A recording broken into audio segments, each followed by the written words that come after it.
సంవత్సరాల తరబడి ఎన్ని మందులు వాడినా మీ మోకాల నొప్పులు తగ్గట్లేదా? ప్రాణ పెయిన్ క్లినిక్ లో అత్యాధునిక చికిత్స. మిత్రులందరికీ నమస్కారం. నిత్యం మన జీవితంలో జరిగేటటువంటి ఎన్నో సమస్యలకి న్యాయపరమైనటువంటి సలహాలు ఇస్తూ మనకి ఎన్నో రకాలుగా ఎన్నో విషయాల మీద చర్చలు జరుపుతూ ఎంతో నాలెడ్జ్ని ఇస్తున్నటువంటి నాగేశ్వరరావు పూజారి గారు మన ముందు ఉన్నారు. ఇవాళ ఒక ముఖ్యమైన విషయం గురించి వారితో చర్చిద్దాం. సార్ నమస్తే. సుప్రీం ఈ మధ్య ఒక అద్భుతమైన తీర్పు ఇచ్చింది. ఆ నేపథ్యంలో నాకు ఒక విషయం గుర్తొస్తుంది సార్. వివాహం మీద, హిందూ వివాహం గురించి, అది దాని యొక్క ప్రాముఖ్యత ఏంటి అనేటటువంటి విషయం మీద ఒక పాట గుర్తొస్తుంది నాకు. పెళ్ళంటే పందిళ్ళు, సందళ్ళు, చప్పట్లు, తాళాలు, తలంబరాలు, మూడే ముళ్ళు, 7 అడుగులు, మొత్తం కలిపి నూరేళ్ళను ఒక అద్భుతమైన పాట ఉంది. అది ఎంత బ్యూటీ ఉంటుంది సార్ దాంట్లో. ఆ బ్యూటీ పాట విన్నప్పుడు అది శాస్త్రోక్తంగా దాన్ని ఒక కవి పలచాడేమో అనిపిస్తే, ఇప్పుడు అదే ఒక చట్టమై కూర్చుంది. సుప్రీంకోర్టు ఇచ్చినటువంటి తీర్పు, హిందూ వివాహ చట్టం అంటే ఏదో మీరు ఎక్కడో పెళ్లి చేసుకొని వచ్చి, గుళ్ళో పెళ్లి చేసుకొని తాళిగట్టేసి వచ్చి మేము పెళ్లి చేసుకున్నామంటే అది చెల్లదు.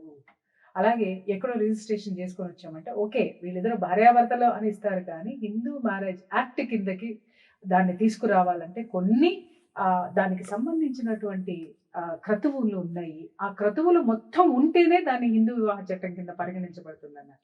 అసలు దీని వెనక ఉన్న సుప్రీంకోర్టు ఉద్దేశం ఏంటి చెప్పండి. అంటే ఇప్పుడు మనకు భారతదేశం అనేది రకరకాల మతాలు ఉంటాయి. మనకు భారతదేశంలో ముస్లిమ్స్ కావచ్చు, క్రిస్టియన్స్ కావచ్చు, హిందూస్ కావచ్చు, పార్సీస్, ఇట్లా రకరకాల మతాలు ఉన్నాయి. సో ప్రతి మతానికి ఒక కల్చర్ ఉంది. వాళ్ళ కల్చర్ని బట్టి వాళ్ళ విధానాలు, వాళ్ళకు పెళ్ళిళ్ళు కానీ, నివసించే విధానం కానీ, వాళ్ళ అలవాట్లు కానీ, తర్వాత ఆచార వ్యవహారాలు కానీ ఉంటాయి. సో ప్రతి మనిషి జీవితంలో ఏంటంటే ఎప్పుడైనా కూడా ఒక 3 అంశాలు ప్రధానంగా, ఒక మనిషి అంటేనే 3 అంశాలు ఉంటాయి. 1 పుట్టుక, 2 పెళ్లి, 3 చావు. మొత్తం మనిషి జీవితంలో ఉంటే 3 మనకు ఎక్కడైనా కూడా. సో ఎప్పుడైతే పుట్టుక మన చేతిలో ఉండదు, సావు కూడా మన చేతిలో ఉండదు. మన చేతిలో ఉండగలిగేది ఏంది? మ్యారేజ్ ఒకటే. అంటే అట్లీస్ట్ మనకు దానికి ఒక ఒపీనియన్ కానీ, ఒక ఐడియా కానీ, ఒక ఆలోచన విధానం కానీ ఉంటుంది. సో మనది హిందూ మతం అనేది పురాతనమైంది చాలా. మొత్తం అన్ని దేశాలలో కంటే, అన్ని దేశాలలో మతాల కంటే చాలా పురాతనమైంది హిందూది. సో మన హిందూ మ్యారేజ్ లో మన హిందువులు మ్యారేజ్ చేసుకున్నప్పుడు ఏంటంటే ఖచ్చితంగా కొన్ని రూల్స్ అండ్ రెగ్యులేషన్స్ పాటించాలా. అట్లా పాటిస్తేనే దాన్ని మనం హిందూ మ్యారేజ్ అంటాం అనేది మనకు చెప్పబడింది. సో దాన్ని ఏం చేశారు, మనకు 1955 వరకు మన దేశంలో హిందువులకు సంబంధించి వివాహ వ్యవస్థ మీద చట్టం లేదు. వివాహ వ్యవస్థ చట్టం లేదు. సో అప్పుడు 1955లో, అంటే మన స్వతంత్రం వచ్చిన తర్వాత 1955లో ఈ విడాకులకు సంబంధించిన చట్టం కానీ, కలిసి ఉండటానికి కానీ, ఎందుకంటే ఒక 2 వ్యక్తులు పెళ్లి చేసుకున్న తర్వాత వాళ్ళ జీవితంలో వచ్చే రకరకాల ఇబ్బందులకు చట్టపరంగా కూడా ఒక సొల్యూషన్ ఉండాలి కదా అని చెప్పేసి మనకు హిందూ వివాహ వ్యవస్థ మీద మనకు హిందూ మ్యారేజ్ యాక్ట్ అని తీశారు. ఓకే, అట్లనే మనకు ఇండియన్ డైవర్స్ యాక్ట్, తర్వాత ముస్లిమ్స్ పర్సనల్కి సంబంధించి డెజల్యూషన్ ఆఫ్ ముస్లింకి సంబంధించి, అమ్మాయిలకు సంబంధించి చట్టాలు కూడా కొన్ని చేశారు. సో ఒక్కొక్క మతానికి ఒక్కొక్క ఆచార వ్యవహారాలు ఉంటాయి. సో మన హిందూ మతానికి వచ్చరికి ఏంటంటే, మన హిందూ మతం ఏంటంటే మనము ఎట్లా పెళ్లి చేసుకోవాలా అంటే, ఏవి ఉంటే దాన్ని హిందూ మ్యారేజ్ కింద పరిగణిస్తాము, ఏవి ఉంటే దాన్ని మనం హిందూ మ్యారేజ్ కింద పరిగణిస్తాము అనే దాన్ని మనకి హిందూ మ్యారేజ్ యాక్ట్ లో చాలా స్పష్టంగా నిర్వచించారు. సో అది కాలక్రమం ఏమైపోయిందంటే, అది అక్కడ పుస్తకంలోనో లేకపోతే సమాజంలో మరుగుపడిపోయింది అంతే కాలక్రమేణా. సో ఇప్పుడు అంతా ఏం చేస్తున్నారు, ఏదో ఒక పెళ్లి, అంటే హిందువులు అంటే ఏదో ఒక పెళ్లి చేసుకుంటున్నారు, పోయి రకరకాల పద్ధతులలో పెళ్లి చేసుకుంటారు. తాళి కట్టడము, గుళ్ళ పెళ్లి చేసుకోవడము. ఆర్య సమాజ్లో ఒక పద్ధతి ప్రకారం చేస్తారు. ఆర్య సమాజ్లో హిందూ పద్ధతి ప్రకారం చేస్తారు. అక్కడ ఎందుకంటే స్పెషల్లీ ఫర్ హిందూస్ కి సంబంధించిన కాబట్టి వాళ్ళు అక్కడ కొద్దిగా పద్ధతి పాటిస్తారు. సో ఆర్య సమాజ్ వివాహ వ్యవస్థ మీద సుప్రీంకోర్టు వ్యాఖ్యలు చేసింది. అది ఆర్య సమాజ్ లో చేసే పెళ్లిళ్ళ మీద సుప్రీంకోర్టు చాలా స్పష్టంగా ఏం చెప్పిందంటే, ఆర్య సమాజ్కి ఉమ్, పెళ్లి చేయాల్సినంత అవసరం ఏముంది ఉమ్, అనేది ఒకటి వాక్యాలు. అవును, ఆర్య అవును. సమాజ్ యొక్క ముఖ్య ఉద్దేశం ఏముంది? ఉమ్, వాళ్ళ ముఖ్య ఉద్దేశం ఏంటంటే హిందువులకు సంబంధించిన దాన్ని వాళ్ళు పాటించాలి అనేది, ప్రజల్లోకి తీసుకెళ్లాలా అనేది ఆర్య సమాజ్ యొక్క ప్రధాన ఉద్దేశం. ఉమ్.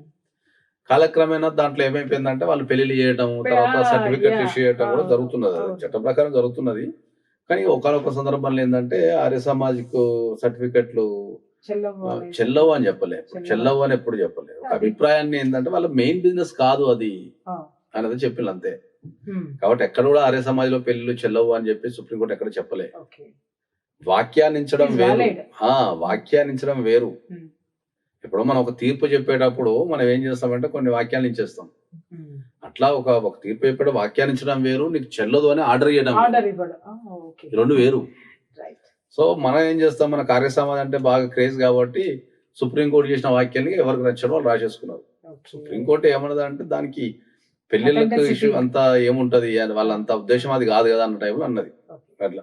సో మరి ఇప్పుడు ఆర్య సమాజ్లో కనుక నిజంగా పెళ్లిళ్ళే రద్దయితే మరి ఇప్పుడు ఇంకా జరుగుతున్నాయి కదా. అవును. కాబట్టి ఆర్య సమాజ్ పెళ్లిళ్ళు రద్దు అనేది ఎప్పుడు సుప్రీంకోర్టు చెప్పలే. ఇప్పుడు సో ఈ హిందూ మ్యారేజ్కి వచ్చారు అదే చెప్తున్నారు. Hmm. చాలా స్పష్టంగా ఏం చెప్తున్నారు అంటే ఏంటంటే జనరల్ గా అందరూ ఏమనుకుంటారు అంటే కొన్ని విషయాలు స్పష్టంగా చెప్పాల్సింది ఏంటంటే హిందూ మ్యారేజ్ వ్యవస్థలో జనరల్ గా మనకు వివాహం అనేది రిజిస్ట్రేషన్ అనేది మ్యాండేటరీ కాదు ఎక్కువ శాతం.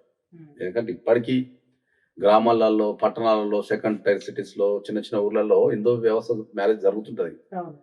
ఎవరు ఎక్కువ రిజిస్ట్రేషన్ చేసుకోరు. చేసుకోరు సార్. అన్లెస్ అంటే వాళ్ళకి ఏమన్నా గవర్నమెంట్ పరంగా ఏదన్నా బెనిఫిట్స్ కావాల్సి వచ్చినప్పుడు, లేకపోతే వాళ్ళు ఏమన్నా ఫారిన్ కి ట్రావెల్ చేయాల్సి వచ్చినప్పుడు మాత్రమే వాళ్ళు వెళ్ళి అప్పుడు రిజిస్ట్రేషన్ చేసుకుంటారు తప్ప ఇట్లా మ్యారేజ్ కానీ మ్యారేజ్ అవుతున్నప్పుడు అయిన చేసుకోరు. వెంటనే చేసుకోరు హిందూ మ్యారేజ్ వ్యవస్థలో. లేవు. Yes, లేవు. సో ఈ నిన్న మనకు సుప్రీంకోర్టు చాలా స్పష్టంగా ఏం చెప్పింది అంటే హిందూ మ్యారేజ్ వ్యవస్థ అనేది ఆ చట్టంలో రాసిన దాని ప్రకారం జరిగితేనే వ్యాలిడ్. ఓకే. అంతే తప్ప మీరు ఏదో హిందూ మ్యారేజ్ సర్టిఫికేట్ తీసుకున్నంత మాత్రాన అది వ్యాలిడ్ అవుతుందని మేము చెప్పలేము. ఈ రెండు వేరు. కాదు సార్. ఇలా దీన్ని ఉదాహరించటం దేనికి సంబంధించినటువంటిది, అంటే ఏ విధంగా ప్రూవ్ చేసుకోవాలి, ఏ విషయాల్లో ప్రూవ్ చేసుకోవాలి? అది ఏ విషయాల్లో ప్రూవ్ చేసుకోవాలంటే ఏంటంటే హిందూ మ్యారేజ్ వ్యవస్థకు సంబంధించి పెళ్లికి సంబంధించి ఏవైతే రూల్స్ అండ్ రెగ్యులేషన్స్ ఉన్నాయో వాటిని పాటించడం ద్వారా మాత్రమే హిందూ మ్యారేజ్ అనేది వ్యాలిడ్ అవుతుంది. దాన్ని హిందూ మ్యారేజ్ కింద పరిగణిస్తాము. ఓకే. ఒక ఇద్దరు వ్యక్తులు హిందూ మ్యారేజ్ యాక్ట్ సర్టిఫికేట్ తెచ్చుకున్నంత మాత్రాన మ్యారేజ్ పర్ఫార్మెన్స్ ఆ విధంగా అయింది అని మేము భావించలేము. ఈ సర్టిఫికేట్ అనేది ఏముంటది అంటే వీళ్ళిద్దరికి పెళ్లి అయింది అనేది ఒక టెక్నికల్ ప్రూఫ్ మాత్రమే తప్ప, ఓకే, ఒక టెక్నికల్ ప్రూఫ్, వీళ్ళిద్దరు భార్య భర్తలు అని చెప్పి ఒక టెక్నికల్ ప్రూఫే తప్ప హిందూ మ్యారేజ్ సర్టిఫికేట్ ఉన్నంత మాత్రాన మ్యారేజ్ యాక్ట్ అవ్వాలి అంటే వివాహం మాత్రం సంప్రదాయబద్ధంగానే జరగాలి అనేటటువంటిది సంప్రదాయబద్ధంగా జరగాలి ఒకటి. ఓకే. దీంట్లో highest beauty of the part ఏంటంటే మనము ఒక హిందూ మ్యారేజ్, ఒక ఇద్దరు హిందువులు గనక ఆ యాక్ట్ ప్రకారం గనక పెళ్లి చేసుకోకపోతే వాళ్ళు కోర్టుకి వెళ్ళి హిందూ మ్యారేజ్ ప్రకారం ఈ పెళ్లి జరగలేదు క్యాన్సిల్ చేయమని అడిగే హక్కు ఉంటుంది. డెఫినెట్లీ ఉంటుంది. కాబట్టి హిందూ మ్యారేజ్ యాక్ట్ ప్రకారం అనల్మెంట్ ఆఫ్ మ్యారేజ్ లో జనరల్ ఏం గ్రౌండ్స్ ఉన్నాయంటే మోసం చేయటము, అబద్ధాలు ఆడటము, రకరకాల ఏమైనా రోగాలు ఉంటే దాచిపెట్టడము, తర్వాత కోర్షన్ అంటే భయపెట్టడము, బెదిరించడము, లోబరుచుకోవడం ద్వారా పెళ్లి చేసుకోవడం, అన్ని ఏదన్నా ఒక సమస్య ఇట్లా పెళ్లి జరిగినప్పుడు దాన్ని మనం ఏం చెప్తాం, దాన్ని రద్దు చేయమని అంటాం. మ్యారేజ్ అనేది ఎప్పుడైతే మనం మాట్లాడుకుంటున్నామో ఇప్పుడు ఈ సుప్రీంకోర్టు ఇచ్చిన జడ్జిమెంట్ ద్వారా ఒకవేళ హిందూ మ్యారేజ్ ప్రకారం యాక్ట్ ప్రకారం కనుక మ్యారేజ్ జరగకపోతే మనం దాన్ని కూడా గ్రౌండ్ చేసుకుని అనల్మెంట్ అడిగే అవకాశం ఉంది. ఇప్పుడు దీన్ని అడ్డం పెట్టుకొని వ్యక్తిగతమైనటువంటి కక్షతోటో లేకపోతే ఎస్కేపిజం, ఇద్దరిలో ఎవరో ఒకళ్ళు ఎస్కేప్ అవడం కోసము వ్యక్తిగత స్వార్థం కోసం దీన్ని మిస్యూజ్ చేసేటటువంటి అవకాశం లేదా? సో ఇంతకుముందు మీరు అన్నట్టు ఇప్పుడు ఈ సుప్రీంకోర్టు ఇచ్చిన జడ్జిమెంట్ ని ఆధారంగా చేసుకొని ఎవరైనా వ్యక్తిగతంగా లాభం పొందే అవకాశం ఉండొచ్చు కదా. అంటే కొన్ని మ్యారేజెస్ అంటే హిందూ మ్యారేజ్ యాక్ట్, హిందువులైనా కూడా హిందూ మ్యారేజ్ యాక్ట్ ప్రకారం ఫాలో వ్యక్తిగత లాభం వారు మిస్యూజ్ చేయొచ్చు అనే అవకాశం ఉండొచ్చు అనేది మీరు చాలా స్పష్టంగా చెప్పారు. కాబట్టి దాంట్లో ప్రధానంగా ఏంటంటే ఎప్పుడైనా కూడా మీరు గుర్తుపెట్టుకోవాల్సింది ఎవరైనా సరే ఏంటంటే చట్టం చాలా మందికి అర్థం కాదు. చట్టానికి ఒక రూల్ ఉంటుంది, అంటే చట్టం అంటే ఒక రూల్, ఆ రూల్కి ఎగ్జంప్షన్ కూడా ఉంటుంది. సో ఒక సుప్రీం కోర్టు ఒక అభిప్రాయాన్ని వ్యక్తపరిచినంత మాత్రాన మళ్ళీ దీన్ని బేస్ చేసేసుకొని మళ్ళీ దాంట్లో ఉన్న లొసుగులన్నీ తీసేసి మళ్ళీ దాన్ని వేసుకోవడానికి అవకాశం ఉండకపోవచ్చు.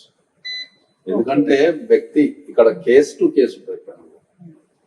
సో ఈ కేసులో ఏంటంటే ఇద్దరు పైలట్లు పెళ్లి చేసుకుని హిందూ మ్యారేజ్ యాక్ట్ ప్రకారం వెళ్ళి వాళ్ళు వేసుకుంటే దాని మీద సుప్రీంకోర్టు వ్యాఖ్యానించింది. కాబట్టి దాన్ని మళ్ళొక్కసారి చట్టంలో ఏదైతే రాసిందో దాని ప్రకారం ఫాలో కాండి, హిందూ మ్యారేజ్ యాక్ట్ అంటే కంపల్సరీ ఫాలో కావాలనేది మనకు సుప్రీంకోర్టు స్పష్టం చేసింది. సో దాన్ని ఆసరగా చేసుకొని నా మ్యారేజ్ హిందూ మ్యారేజ్ యాక్ట్ ప్రకారం జరగలేదు అని చెప్పి మళ్ళా పోయి వేసుకునే అవకాశం ఉండకపోవచ్చు, ఎందుకంటే కోర్టు యాక్సెప్ట్ చేయకపోవచ్చు. ఎందుకంటే ఎవ్రీ కేస్ ఎప్పుడైనా మీరు అందరికి అర్థం కాని విషయం ఏంటంటే every case is unique. Every case to case మారిపోతుంటది. ఇప్పుడు కూడా ఎందుకు మారిపోతుంటది అంటే లా ఇస్ లైక్ అమీబా అంటాం. లా ఇస్ లైక్ అమీబా అంటే ఏంటంటే చట్టానికి రూపం ఉండదు ఎప్పుడు.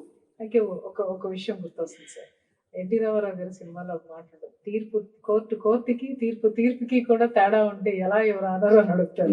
చెప్పండి సార్ ఎలా అంటే ఇప్పుడు ఏమైందంటే టెక్నికల్ గా దాన్ని ఇప్పుడు అది జనాలలోకి వెళ్ళాలి కాబట్టి అట్లాంటి ఎలా కొడతారు జనరల్ గా. టెక్నికల్ గా ఆలోచించినప్పుడు ఏమైతే అంటే ఇప్పుడు ఒక కింది కోర్టులో జడ్జి ఉన్నారు అనుకుందాం, ఒక కోర్టు జడ్జి ఉన్నారు అనుకుందాం, ఆయన పరిధి కొంతవరకే ఉంటది. ఎక్స్పీరియన్స్, పరిధి, ఆలోచించే విధానము, కొన్నిసార్లు అడ్వకేట్లు చేసే తప్పు, ఇవన్నిటిని బేస్ చేసుకుని తీర్పు వస్తుంది. సో ఆ తీర్పులో ఏం లోపాలు ఉన్నాయి, ఈ తీర్పు ఇచ్చేటప్పుడు ఇవి కన్సిడర్ చేయలేదు అని చెప్పి మనం పై కోర్టుకి వెళ్తాం. మళ్ళీ అక్కడ జడ్జి ఆలోచించే విధానం, చిన్న కోర్టు ఇది పెద్ద కోర్టు ఉంటుంది, అక్కడ జడ్జి ఆలోచించే విధానము, అక్కడ మళ్ళా ఒక సాక్ష్యాన్ని ఎట్లా పరిగణించలేమో అని దాని మీద మళ్ళీ జడ్జ్మెంట్ బేస్ అయి ఉంటుంది. అక్కడ నుంచి మళ్ళీ హైకోర్టుకు వస్తుంది. హైకోర్టుకు వచ్చినప్పుడు ఏంటంటే హైకోర్టు చాలా బ్యాలెన్సింగ్ చేయాల్సి ఉంటుంది. ఎందుకంటే ఒక రాష్ట్రానికి హైకోర్టు అంటే ఏంటంటే ఆ రాష్ట్రంలో ప్రజలందరూ రిప్రజెంటేటివ్ అన్నట్టు, నథింగ్ బట్. సో అది రిప్రజెంటేటివ్ కాబట్టి దాన్ని ఏం చేస్తారంటే ఒక హైకోర్టు తీర్పు ఇచ్చే ముందు చాలా రకాలుగా అది సమాజం మీద ఏం ప్రభావం చూపిస్తుంది, ఎందుకంటే ఒక హైకోర్టు మాట జనాల్లోకి ఇమ్మీడియట్లీ వెళ్ళిపోతుంది. సో ఒక కేసు చేసినప్పుడు ఏంటంటే వాళ్ళు కేసును బ్యాలెన్స్ చేయాలా, ఎట్ ద సేమ్ టైం సమాజాన్ని కూడా బ్యాలెన్స్ చేయాల్సిన అవసరం ఏర్పడుతుంది. కొన్ని సందర్భాల్లో చిన్న చిన్న విషయాలు ఉన్నా కూడా ఇగ్నోర్ చేయాల్సిన పరిస్థితి ఏర్పడుతుంది అట్లా. కాబట్టి ఇప్పుడు ఆ తీర్పు అనేది ఎట్లుంటుంది అంటే కేసు టు కేసు ఉంటుంది, ఎప్పుడైనా కూడా కేసు టు కేసు. ఇప్పుడు ఏదైతే సుప్రీంకోర్టు ఇప్పుడు తీర్పు ఇచ్చిందో హిందూ వివాహ చట్టం యొక్క ఇది ఎలా ఉండాలి అనేటటువంటి దాని మీద కూడా ఇప్పుడు మీరు అన్నట్టు ఆల్రెడీ పెళ్ళైన వాళ్ళు మాకు ఇలా జరగలేదు కాబట్టి దీన్ని రద్దు చేయండి అని అడగడము, లేకపోతే మాది వివాహమే కాదు ఆవిడ ఎవరో నాకు తెలియదు ఆయన ఎవరో నాకు తెలియదు అనడం అనేది కూడా కరెక్ట్ కాదు. అది ఆల్రెడీ జరిగిపోతుంది. పిల్లలు ఉంటారు, ఏదో ఒక అవసరం కోసం వాళ్ళు వచ్చే ఉద్దేశాన్ని కూడా కోర్టు చూస్తుంది. వాళ్ళు వచ్చే ఒక ఉద్దేశం కూడా కోర్టులో ఏ ఉద్దేశంతో వచ్చారు కోర్టుకి అనేది కూడా కోర్టు చాలా స్పష్టంగా పరిశీలిస్తుంది. సో అక్కడికి ఈ యొక్క జడ్జిమెంట్ ని బేస్ చేసుకుని వెళ్ళినంత మాత్రాన న్యాయం జరుగుతుంది అనే రూల్ ఏం లేదు. సో ఒక జడ్జిమెంట్ ఇచ్చేటప్పుడు కొన్ని వందల విషయాల్ని పరంలోకి తీసుకోవాల్సి వస్తుంది, బ్యాలెన్సింగ్ చేయాల్సి వస్తుంది, పరిస్థితుల్ని బ్యాలెన్స్ చేయాల్సి వస్తుంది, జీవితాన్ని బ్యాలెన్స్ చేయాల్సి వస్తుంది. ఒక్కొక్కసారి చిన్న చిన్న తప్పులు జరిగితే వాళ్ళని మందలించాల్సి వస్తుంది. ఈ రకరకాల బ్యాలెన్సింగ్ అయిన తర్వాత ఒక జడ్జిమెంట్ అనేది డెలివరీ అవుతుంది. ఆ జడ్జిమెంట్ ని ఎట్లా డెలివరీ చేస్తున్నది కూడా ఒక అడ్వకేట్ మీద కానీ లేకపోతే ఉన్న ఎవిడెన్స్ మీద కానీ ఆధారపడి ఉంటుంది. సో ఈ తీర్పుని బేస్ చేసుకొని ఎక్కడ కూడా కోర్టుకు వెళ్తారని మనం అనుకోలేము అట్లా. కాబట్టి రెగ్యులర్ గా కొన్ని వందల తీర్పులు వస్తుంటాయి. సో ఒకటి ఏంటంటే ఈ సుప్రీంకోర్టు జడ్జిమెంట్ వల్ల ఒక మళ్ళా హిందూ మ్యారేజ్ వ్యవస్థలోకి ఉన్న ఒక ప్రాధాన్యత అనేది ఇప్పుడు మళ్ళీ ఒకసారి చర్చించుకోవడం తెర మీదకి వచ్చింది. కాబట్టి ఓహో హిందూ మ్యారేజ్ అంటే ఇప్పుడున్న తరానికి ఏంటంటే ఇప్పుడు చాలా మందికి మ్యారేజ్ ఎట్లా చేసుకోవాలనే విషయం తెలియదు. అదే ఇప్పుడు మ్యారేజ్ అంటే ఏంది, ప్రీ వెడ్డింగ్ తర్వాత సంగీత్ హల్దీ ఫంక్షన్ సంగీత్ ఇట్లాంటి అంతా ఇది ఇప్పుడు ఈ పెళ్లి 7 days ఏదైతే ప్రీ వెడ్డింగ్ షూట్ అని సంగీత్ అని లేకపోతే హల్దీ ఫంక్షన్ అని లేకపోతే రకరకాల ఫంక్షన్లు అయితే కొంతమంది బ్యాచిలర్స్ పార్టీ అని. ఇప్పుడు కొత్తగా వచ్చింది. సో ఇట్లా రకరకాల పార్టీలు 7 days 10 days అయితే ఎట్లా జరుపుకుంటున్నారో, హిందూ మ్యారేజ్ వ్యవస్థలో మనం ఒక 30 సంవత్సరాల క్రితం వెళ్తే 5 రోజుల పెళ్లి, 5 రోజుల పెళ్లి, 7 రోజుల పెళ్లి వాళ్ళ 3 రోజులు స్తోమతకు తగ్గట్టు 1 3 5 7 7 రోజులు పెళ్లిళ్ళు జరుగుతుండే. అవన్నీ దీంట్లో ఉంటుండే. కాలక్రమేణా ఏంటంటే వాటి రూపాలు మార్చింది అంతే.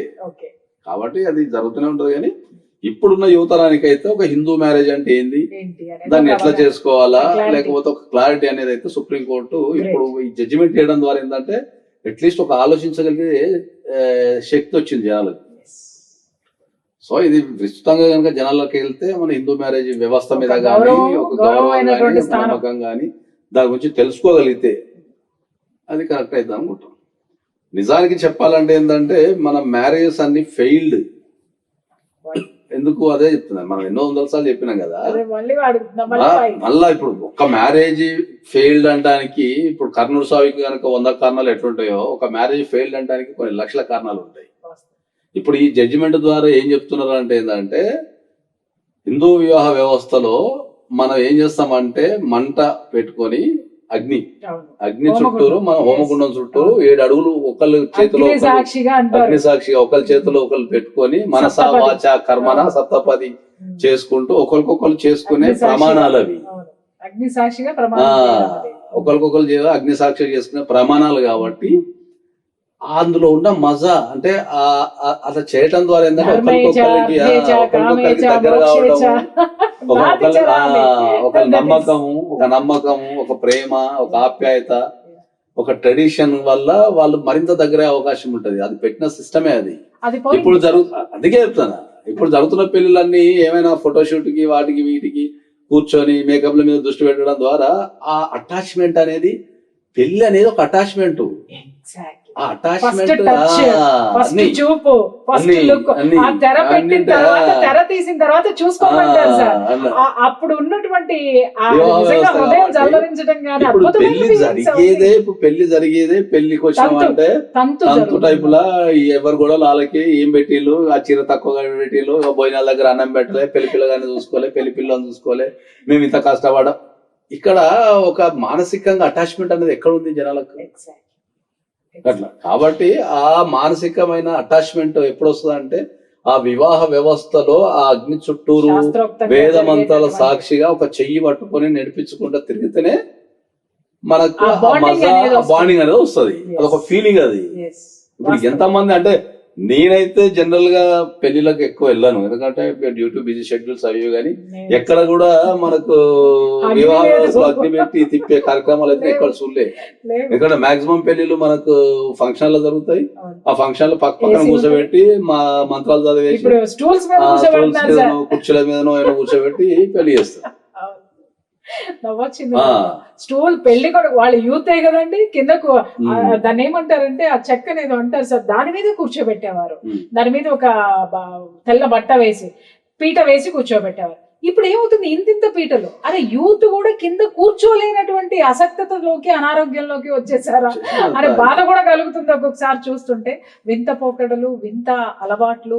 ఇంకొకటి ఏంటంటే అడాప్టెడ్ కల్చర్ ని ఎక్కువ మనం ఫాలో అవుతున్నాము. ఎక్కువ అడాప్టెడ్ ఖర్చులే ఉంది. ఎందుకంటే అది వివాహ వ్యవస్థలో బ్యూటీ అది అంతే. కాకపోతే అది అనుభవించిన వాళ్ళకే తెలుస్తుంది. అది 7 అడుగులు నడిచిన వ్యక్తులకే తెలుస్తుంది. ఫస్ట్ లుక్, ఫస్ట్ టచ్, అది అద్భుతం అండి.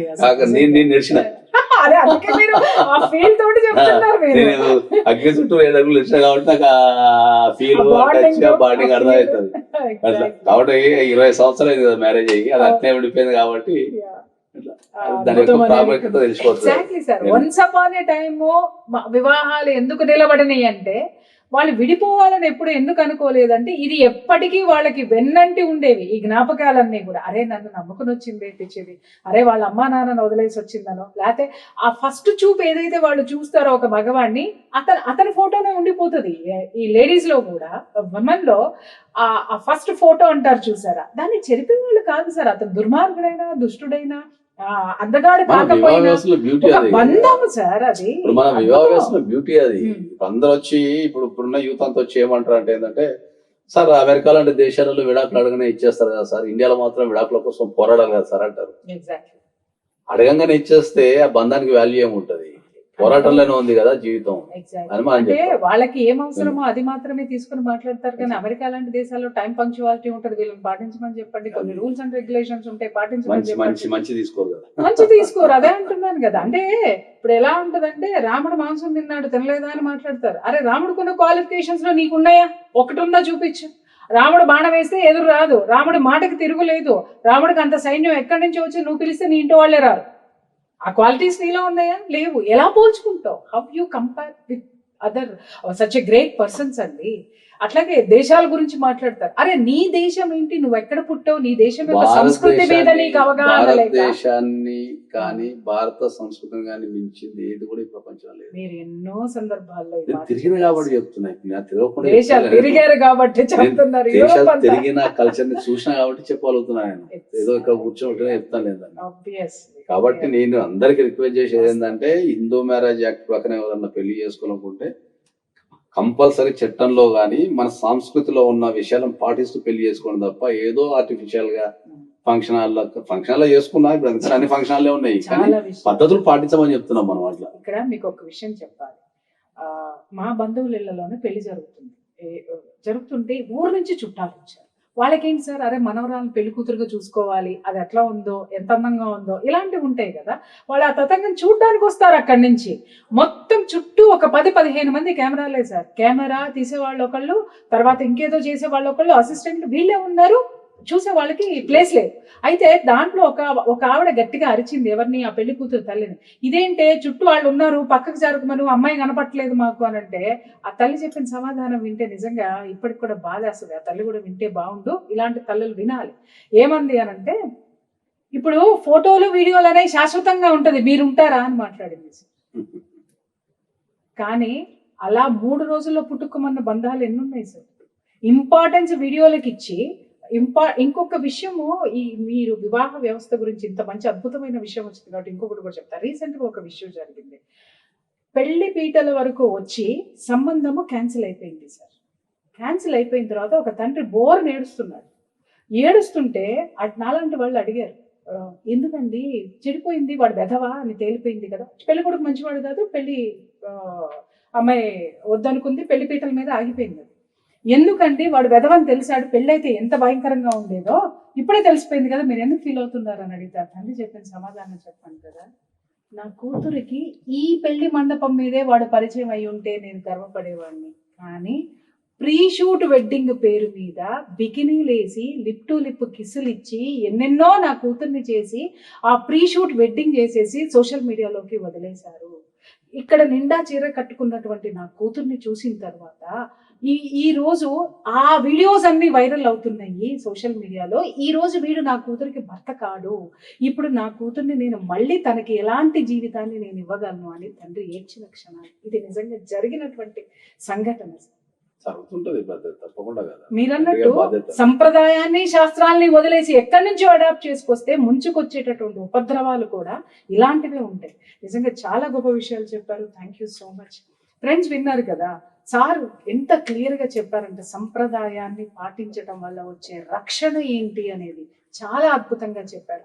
యూత్ తెలుసుకోవాల్సినటువంటి విషయం అన్ని ముందరే జరుపుకొని పెళ్లి అనేది ఒక తంతు మాదిరి పూర్తి చేసేసుకొని 3వ రోజున 3వ నెలకో 3వ సంవత్సరానికో విడాకుల మెట్లు ఎక్కుతున్నటువంటి మాలాంటి వాళ్ళకి తెలుసు ఈ రోజు ఈ యొక్క భారతీయ సంతతి యొక్క వివాహ వ్యవస్థకి సంబంధించినటువంటి జీవితము, వివాహానికి సంబంధించినటువంటి లైఫ్ ఎలా ఛిద్రమైపోతుందో మాకు మాత్రమే తెలుసు. కాబట్టి ఎన్నో సందర్భాల్లో సార్ చెప్పారు, నేను కూడా చెప్పాను, దయచేసి సంప్రదాయాన్ని పాటించండి.